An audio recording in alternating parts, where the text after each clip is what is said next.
கைது நடவடிக்கைக்கு எதிரான வழக்கு விசாரணைக்கு ஒருவரை திரு உதயநிதி ஸ்டாலின் அவர்களை கைது செய்யக்கூடாது என்ற நீதிமன்றத்தின் அறிவுறுத்தலையும் மீறி அவர் இன்று போலீசாரால் கைது செய்யப்பட்டிருக்கிறார்.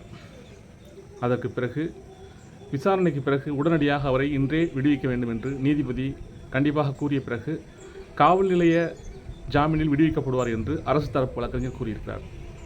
இதைத் தொடர்ந்து தமிழ்நாடு முழுவதும் திமுகவினர் ஆங்காங்கே சாலை மறியல் மற்றும் ஆர்ப்பாட்டங்களை தொடர்ந்து நடத்திக் கொண்டிருந்தனர். எதிர்க்கட்சித் தலைவர்கள் திரு எடப்பாடி பழனிசாமி, திரு கே.பி. முனுசாமி, அன்புமணி ராமதாஸ், பிரேமலதா உள்ளிட்ட மற்றும் புதிய தமிழகம் கட்சியின் கிருஷ்ணசாமி உள்ளிட்ட அனைத்து கட்சித் தலைவர்களும் திரு உதயநிதி ஸ்டாலின் அவர்களின் கைது நடவடிக்கை கண்டித்திருக்கிறார்கள். சிபிஎம் கட்சியினுடைய பொதுச் செயலாளர் பி. சண்முகம் என்ன கூறுகிறார் என்றால், உதயநிதி ஸ்டாலின் பேசியது தவறு என்ற போதிலும் கூட அவர் மீது நடவடிக்கை எடுத்தது போல் ஸ்ரீவைகுண்டம் தொகுதியின் தாவேகா வேட்பாளர் திரு சரவணன் மீதும் நடவடிக்கை எடுக்க வேண்டும் என்று அவர் கூறியிருக்கிறார். இப்படி தான் போயிட்டுருக்கு. இன்னும் பல செய்திகளை வீடியோக்குள்ள போய் பேசலாம். Welcome to Arakkural YouTube channel. நான் உங்கள் நேமத் முகமது. இரவோடு இரவாக மனிதர்களை ஹீரோக்களாக ஆக்குவதை முதலில் நிறுத்துங்கள். அரசியல்வாதிகள் முதல் பிரபலங்கள் வரை ஹீரோக்களாக கொண்டாடுவதை வழக்கத்தை நாம் கைவிட வேண்டும். அரசியலமைப்பு சட்டத்தையும் நாட்டை விட ஒரு தனி மனிதரை உயர்த்தி பிடித்த விளைவே நம் நாடு என்று சந்திக்கும் அனைத்து பிரச்சனைகளுக்கும் காரணம். இந்த கருத்தை சொன்னது யாருனாக்கா, காக்ரோச் ஜனதா பார்ட்டி சிஜேபியினுடைய தலைவர் திரு அபிஜித் திப்கே. இவர் தான் அப்படி சொல்லியிருக்காரு. தனி மனிதர்களை ஹீரோக்களாக கொண்டாடுதார்கள், இரவோடு இரவாக அவங்களை ஹீரோக்களை ஆக்காதீங்க அப்படின்னு சொல்லியிருக்காரு. அப்புறம் என்ன சொல்லியிருக்காருனாக்கா, நான் ரெடி, நீங்கள் ரெடியா அப்படின்னு சவால் விட்டுருக்காரு. என்ன சவால்னாக்கா, அபிஜித் திப்கே அமெரிக்காவில் சென்று படித்திருக்கிறார். அவர் அமெரிக்கா சென்று படிப்பதற்கான பணம் எங்கிருந்து வந்தது என்று பாரதிய ஜனதா கட்சியின் சார்பாக அவர் மீது கேள்விக்கணைகள் தொடுக்கப்பட்டிருக்கிறது. அதற்கு தான் இப்படிப்பட்ட ஒரு சவாலை விட்டிருக்கிறார். நான் ரெடி, நீங்கள் ரெடியா அப்படின்ட்டு. என்னன்னாக்கா, என்னுடைய கல்வி கடன் மற்றும் கல்வி உதவித்தொகைகள் பற்றிய அனைத்து கடிதங்களையும் நான் வெளியிட தயாராக இருக்கிறேன். அதே போல் பேரரசர் அவருடைய பட்டப்படிப்பு சான்றிதழை காட்டுவாரா அப்படின்னு கேட்டிருக்காரு. இந்த இடத்துல பேரரசர் என்று அவர் குறிப்பிட்டிருப்பது திரு நரேந்திர மோடி அவர்களை. அவர் என்ன சொல்கிறது, என்டையர் பொலிட்டிக்கல் சயின்ஸ்னு ஒரு படிப்பு படிச்சிருக்காரு அப்படின்லாம் சொல்கிறாங்கல்ல. அது அவர் உண்மையிலே படித்தாரா படிக்கலான்னு பல விவாதங்கள் போயிட்டுருக்கு. அந்த அடிப்படையில் தான் இப்போ அபிஜித் திப்கே என்ன கேட்டிருக்காருனாக்கா, நான் என்னுடைய கடிதங்கள் கல்வி உதவித்தொகை மற்றும் கடன் தொகை பற்றிய கடிதங்கள் எல்லாத்தையும் நான் வெளியிட தயாராக இருக்கேன். அவர் அவருடைய சான்றிதழ் பட்டப்படிப்பு சான்றிதழை காட்டுவாரான்னு கேள்வி கேட்கிறாரு. இதுக்கு என்ன பதில் வரப்போகுதுன்னு தெரியல. பதில் வராதுன்னு தான் நினைக்கிறேன். அப்போ நான் கேட்கல, அபிஜித் திப்கே கேட்டிருக்காரு, அதை நான் சொல்லியிருக்கேன். ஓகேயா? அதனால் என் மேலே தயவுசெய்து குற்றம் கண்டுபிடிச்சிட்டாங்க. அப்புறம் பார்த்தீங்கன்னாக்கா, ஈரானுக்கு எதிரான 2ஆம் உலகப் போரை விஞ்சிய தாக்குதல் திட்டத்தை நிறுத்தியிருப்பதாக கூறியிருக்கிறார் திரு டொனால்ட் ட்ரம்ப். ஒவ்வொரு நாளும் அவர் சொல்கிற விஷயங்கள்லாம் பார்த்தீங்கன்னாக்கா காமெடியாக தான் இருக்குது. அதோடு என்ன சொல்லியிருக்காருனாக்கா, இன்று ஆகஸ்ட் மாதம் 4ஆம் தேதியிலிருந்து ஈரான் நாட்டுடன் புதிய பேச்சுவார்த்தையை தொடங்க இருக்கிறார். பேச்சுவார்த்தை நடத்த போகிறோன்னு ஒருத்தர் சொன்னார்னாலே அவர் தான் ஒரு கை கீழே இறங்கும் முகத்தில் இருக்காருன்னு அர்த்தம். இவர் இதே வேலையாக போச்சு. நான் பேச்சுவார்த்தை நடத்துகிறேன், 60 நாள் போர் நிறுத்தம் அப்படிலாம் சொல்லுவார். அப்புறம் திரும்ப ஈரான் மீது கடுமையான தாக்குதல் நடத்த போகிறோம். பாருங்களேன், 2ஆம் உலகப் போர் விஞ்சிய கடுமையான தாக்குதல் திட்டத்தை நிறுத்தியிருக்காராம். இப்போ அப்புறம் என்ன சொல்கிறாருனாக்கா, ஈரானும் மேற்காசிய நாடுகளும் வைத்த கோரிக்கை அடிப்படையிலே இந்த புதிய பேச்சுவார்த்தையை நாங்கள் தொடங்க போகிறோம், இந்த முடிவை எடுத்திருக்கேன் அப்படின்ட்டு சொல்லியிருக்காரு. இந்த நிலையில் ஈரான் என்ன சொல்லியிருக்கு, நாங்கள் அவங்கள்ட்ட பேச்சுவார்த்தையெல்லாம் நடத்தணும்னு கேட்கவே இல்லை அப்படின்ட்டு ஈரான் அவங்க ரியாக்ட் பண்ணியிருக்காங்க. ட்ரம்ப் சொல்வதெல்லாம் பொய்யை தவிர வேறொன்றும் இல்லை, அப்படி தான் போண்டிருக்கு.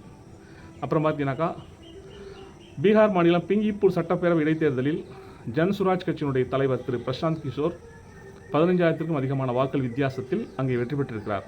இந்த தொகுதி எப்படின்னாக்கா, 1995ஆம் ஆண்டு முதல் தொடர்ந்து பிஜேபி வெற்றி பெற்ற தொகுதி. பிஜேபியோட கோட்டை அப்படின்னு சொல்லப்பட்ட தொகுதியில் இப்போது ஜன்சுராஜ் கட்சியினுடைய தலைவர் திரு பிரசாந்த் கிஷோர் வெற்றி பெற்றிருக்கிறார். ஓகே, இதற்கு தமிழ்நாடு முன்னாள் முதலமைச்சரும் திமுக தலைவருமான திரு மு க ஸ்டாலின் அவர்களும் திரு பிரசாந்த் கிஷோருக்கு வாழ்த்து தெரிவித்திருக்கிறார். அப்புறம் பார்த்தீங்கன்னாக்கா, ரசிகர்களுக்கு நடிகர் சூர்யா லவ் அட்வைஸ் கொடுத்துருக்காரு. என்ன சொல்கிறாருனாக்கா, லவ் என்பது கல்யாணத்துக்கு முன்பு வரை தான், தாலி கட்டும் வரை தான் நினைக்காதீங்க. லவ் என்பது எப்போது இருந்துகிட்டே இருக்கணும். எவ்வளவு நாட்கள் ஆனாலும் லவ் பண்ணிகிட்டே இருக்கேன், 20 வருஷம் ஆனாலும் லவ் பண்ணிட்டே இருக்கேன். லவ்வை விட மரியாதை அதிகமாக கொடுங்க. அதாவது ஆண்கள் பெண்களுக்கு கொடுக்கணும் அப்படிங்கிறார். லவ்வை விட மரியாதை அதிகமான கொடுங்க.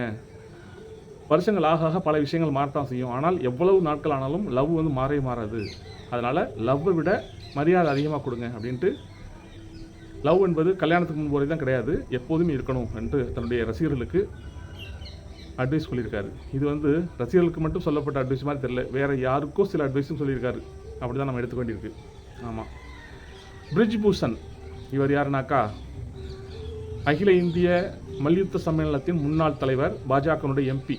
இவர் மீது மல்யுத்த வீராங்கனைகள் கடுமையான பாலியல் குற்றச்சாட்டுகளை கூட்டினார்கள். டெல்லி நகர வீதிகளில் மாதக்கணக்கில் இவரை அந்த சம்மேளனத்தின் தலைவர் பொறுப்பிலிருந்து நீக்க வேண்டும் என்று கடுமையான போராட்டங்களை முன்னெடுத்து போலீஸ் கைது செய்து தரதரன்று இழுத்து எப்படிலாம் பல சம்பவங்கள்லாம் நடந்துச்சு. அதற்கு பிறகு கோர்ட்டில் அவர் மீது வழக்கு தாக்கல் செய்யப்பட்டது. இப்போ என்னன்னாக்கா அவர் மீதான பாலியல் குற்றச்சாட்டுகளுக்கு எந்த விதமான போதிய சாட்சியங்களும் இல்லை என்ற ஒரு காரணத்தை கூறி டெல்லி நீதிமன்றம் அவரை அந்த வழக்கிலிருந்து விடுவித்திருக்கிறது. அந்த வழக்கு தள்ளுபடி செய்யப்பட்டிருக்கிறது. இது எவ்வளோ கொடுமையான விஷயம் பாருங்கள். அந்த மல்யுத்த வீராங்கனைகள்லாம் சர்வதேச அளவில் போட்டிகளில் பங்கு பெற்று வெள்ளி, வெண்கலம் போன்ற பல பதக்கங்களை பெற்றவர்கள். அவர்கள் வந்து இவர் மீது தேவையே இல்லாமல் மாதக்கணக்கில் இவர் மீது குற்றம் சாட்டி எதற்காக போராட வேண்டும்? அப்படியெல்லாம் போராட்டம் நடத்தி போலீஸார்கிட்ட அடி உதையெல்லாம் வாங்கி அவ்வளவுலாம் நடந்து அந்த இப்படி ஒரு வழக்கு தாக்கல் செய்தால் இப்போ பார்த்தீங்கன்னாக்கா அவர் மீது எந்த விதமான போதிய சாட்சியங்களும் முகாந்திரம் இல்லைன்ட்டு கோர்ட்டே தள்ளுபடி பண்ணுது. பேய்கள் அரசாண்டால் பிணந்தினும் சாஸ்திரங்கள் சொல்லுவாங்கள்ல, இப்படிப்பட்ட ஒரு ஆட்சி இந்தியாவில் நடைபெற்று கொண்டிருக்கும் போது இதை போன்ற கைவர்கள் எல்லாம் தப்பித்து விடுவார்கள் என்பதற்கு இதுதான் ஒரு சாட்சியம். இது உண்மையிலே வேதனை இருக்கக்கூடிய விஷயம். நம்ம வந்து எளிய மனிதர்களின் கடைசி புகலிடம் நீதிமன்றம் சொல்லுவாங்க. அந்த நீதிமன்றத்தில் கூட சரியான நீதி கிடைக்கவில்லை என்பதுதான் வருத்தமான விஷயமா இருக்குது. அப்புறம் பார்த்தீங்கன்னாக்கா மீண்டும் போர்க்கொடி உயர்த்தியுள்ளார் திரு எஸ்பி வேலுமணி. அதாவது சசிகலா மற்றும் டிடிவி தினகரன் உள்ளிட்ட கட்சியில் நீக்கப்பட்ட அனைவரையும் கட்சியில் சேர்த்துக்கொள்ள வேண்டும். அதே போல் தங்களிடமிருந்து பறிக்கப்பட்ட தங்களுடைய பழைய பொறுப்புகளை எங்களுக்கு கொடுத்தால் மட்டுமே நாங்கள் ஏற்போம் அப்படின்ட்டு நேற்று பழனியில் செய்தியாளர் சந்தித்த திரு எஸ்பி வேலுமணி போர்க்கொடி உயர்த்தியிருக்கிறார்.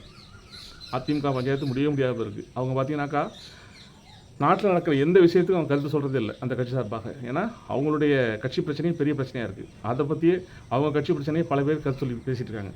அந்த அடிப்படையில் அவங்க எந்த கருத்து சொல்கிறதில்ல. இப்படி தான் போயிட்டுருக்கு. கூடிய விரைவில் அதிமுக பிரச்சனைகளாம் சதிக்கு வந்து அந்த கட்சி பழைய நிலைக்கு வர வேண்டும் என்பதே நம்மளுடைய விருப்பமாக இருக்கிறது.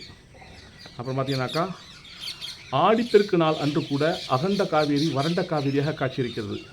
இதுதான் டம்மி ஆட்சியாளர்கள் செய்த சாதனை என்று நேற்று தஞ்சையில் நடைபெற்ற கூட்டத்தில் திமுக நடத்திய விவசாயிகள் ஆர்ப்பாட்டத்தில் திரு உதயநிதி ஸ்டாலின் பேசிய கருத்து. இதேபோல் இன்னும் பல விஷயங்களை பேசியிருந்தார். அது வந்து இந்த ஆட்சியாளர்களுடைய முகத்திரையை கிழிக்கும் விதமாக மிக கடுமையான விமர்சனங்களை முன்னெடுத்ததாக இருந்ததால் அவர் ஏதோ அவதூறாக பேசிவிட்டார், அசிங்கமாக பேசிட்டார் என்ற குற்றச்சாட்டை கூறி அவரை காவல்துறை கைது செய்திருக்கிறது. இன்று தமிழ்நாடு முழுவதும் கடுமையான போராட்டங்கள் ஆர்ப்பாட்டங்கள் நடைபெற்றுக் கொண்டிருக்கின்றன. அவரை விடுதலை செய்ய வேண்டும் என்று உயர்நீதிமன்றமும் அவரை விசாரணைக்கு பின் இன்று மாலையே விடுதலை செய்ய வேண்டும் என்று கடுமையாக தன்னுடைய கருத்தை கூறியிருக்கிறது. அவர் திரு உதயநிதி தாக்கல் செய்த கைது நடவடிக்கை எதிரான வழக்கு விசாரணைக்கு வருவரை அவரை கைது செய்ய வேண்டாம் என்று நீதிபதி கூறியிருந்த நிலையிலும் அவருடைய அறிவுறுத்தலை மீறி தமிழ்நாடு காவல்துறை அவரை கைது செய்திருக்கிறது. அதற்கு பிறகு அவர் நீதிமன்ற காவல் நிலைய ஜாமீனில் விடுவிக்கப்படுவார் என்று அரசாங்க தரப்பு வக்கீல் கூறியிருக்கிறார். அதுக்கப்புறம் பார்த்தீங்கன்னாக்கா தமிழ்நாடு முன்னாள் முதலமைச்சர் திரு மு.க. ஸ்டாலின் என்ன கருத்து சொல்கிறாருனாக்கா, தேர்தலில் வெற்றி பெற்று ஆட்சி அமைத்த பிறகு கொடுத்த வாக்குறுதி நிறைவேற்றாமல் ரீல்ஸ் கிரியேட்டராக செயல்பட்டு கொண்டிருக்கிறார் தமிழ்நாடு முதலமைச்சர். அவர் தன்னுடைய பொறுப்பை உணர்ந்து இனியாவது செயல்பட வேண்டும் என்று திரு மு.க. ஸ்டாலின் அவர்கள் திரு விஜய் அவர்களுக்கு அறிவுரை கூறியிருக்கிறார். அந்த அறிவுரை ஏற்கப்படுமா அல்லது தொடர்ந்து ரீல்ஸ் கிரியேட்டராகவே திரு விஜய் அவர்கள் செயல்படுவார் என்பதை பொறுத்து தான் பார்க்கணும். ஓகேயா? தேங்க்ஸ் ஃபார் வாட்சிங். இந்த வீடியோ உங்களுக்கு பிடிச்சா லைக் பண்ணுங்கள், கமெண்ட் பண்ணுங்கள், ஷேர் பண்ணுங்கள். அறக்குறள் யூடியூப் சேனல் சப்ஸ்கிரைப் பண்ண மறக்காதீங்க. பாய், see you.